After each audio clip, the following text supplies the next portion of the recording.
मेधा शुरू से ही पढ़ने में होशियार और मेधावी छात्रा थी। अच्छी पढ़ाई के बाद अच्छा कॉलेज सिलेक्शन और फिर बहुत अच्छी जॉब। तूने तो मेरा नाम रोशन कर दिया मेधा। अरे लेकिन ये जो काम करने का तरीका है ना, इसे बदल ले। 18 घंटे काम करेगी तो कल को बच्चा कैसे संभालेगी? तुम्हारी तरह पागल नहीं हूँ माँ, जो बच्चे और परिवार में फंस जाऊँ। मैं तो जिंदगी खुल कर जीऊंगी। सब कहने की बात होती है बेटा, अपने बच्चे का सुख हर कोई चाहता है। वक्त बीतता है और मेधा की शादी हो जाती है। शादी के कुछ सालों में ही मेधा एक सुंदर से बेटे की माँ बन जाती है। अरे यार, मेरी मैटरनिटी लीव खत्म हो रही है, क्या करे? माँ भी नहीं आ सकती, कैसे मैनेज करूँ? ऐसा करते हैं, इसके लिए एक केयर टेकर रख लेते हैं, वो देखा करेगी इसे। मेधा को पति की बात जंच जाती है और वो केयर टेकर की तलाश शुरू कर देती है। एक दिन उन लोगों के घर एक महिला आती है जो दिखने में पढ़ी लिखी लगती है। जी, क्या काम है आपको? मैम, मेरा नाम स्नेहा है। आपका एड देखा केयर टेकर का, क्या मैं आपके यहाँ काम कर सकती हूँ? हाँ, क्यों नहीं, लेकिन आप तो अच्छे घर की लगती हैं, फिर नौकरी क्यों? दरअसल मेरे ससुराल वालों ने मुझे घर से निकाल दिया क्योंकि मैं माँ नहीं बन सकती और माता पिता भी नहीं है इस दुनिया में। तो अरे अरे, कोई बात नहीं, तुम लक्ष्य को ही अपना बच्चा समझो और यहीं रहना, और किसी भी चीज की जरूरत हो ना तो बता देना। नेहा खुशी खुशी लक्ष्य को संभालने लगती है। रात को जब मेधा घर पर आती है, अरे क्या बात है स्नेहा, तुमने खाना नहीं खाया क्या? अरे दीदी, आपका बेटा टाइम दे तब ना। अरे तो जब वो सोता है तब खा लिया करो। तब तो मैं इसके पास ही बैठी रहती हूँ। कोई मच्छर या कीड़ा काट ले लक्ष्य को तो अब आप पकड़ो, मैं खाना खा लेती हूँ। स्नेहा वहाँ से चली जाती है। बहुत ही अच्छे से ख्याल रख रही है ये लक्ष्य का। मेधा, इतना तो शायद तुम भी ध्यान नहीं देती। मेधा को पति की बात बुरी तो लगती है लेकिन कुछ नहीं कहती। धीरे धीरे स्नेहा मेधा और उसके पति के साथ बाहर भी जाने लगी। सुनो, स्नेहा को भी बाजार ले चलते हैं, वो क्या है ना, लक्ष्य को देख लेगी जब तक मैं शॉपिंग कर लूंगी। हाँ चलो, वैसे मैं चाह रहा था कि लक्ष्य को लेकर हम दोनों ही चलते।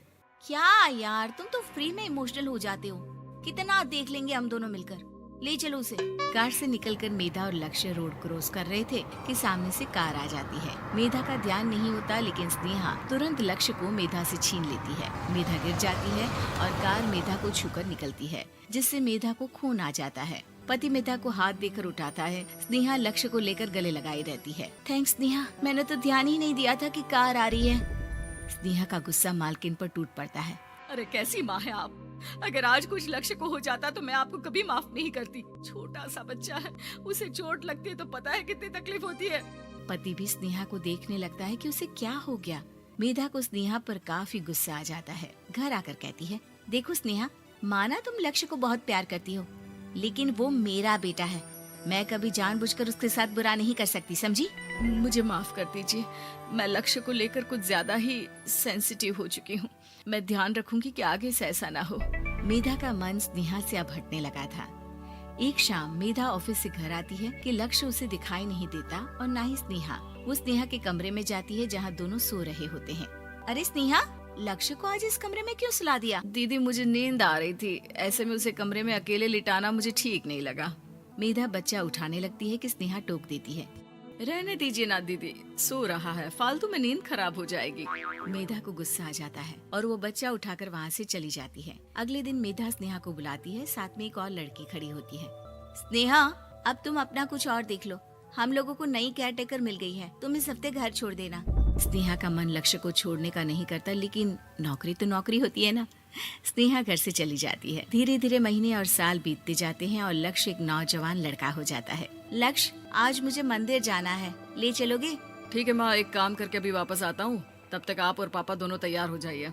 दोनों तैयार होकर बैठ जाते हैं लेकिन लक्ष्य काफी देर तक नहीं आता। अरे मेधा, फोन तो करो लक्ष्य को, देखो क्या हो गया उसे।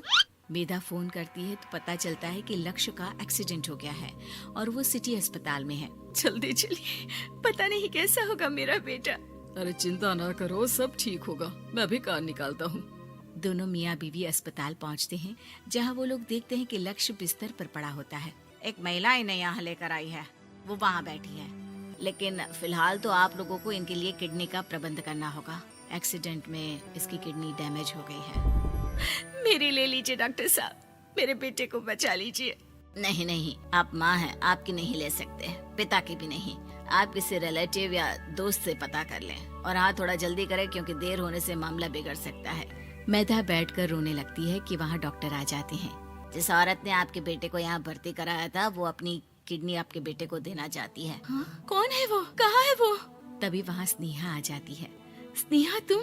मैं लक्ष्य को पहचान नहीं पाई थी, लेकिन आप लोगों को देखकर समझ गई कि ये लक्ष्य है, इसलिए वापस आ गई। मैं अपनी किडनी आपके बेटे को देना चाहती हूँ।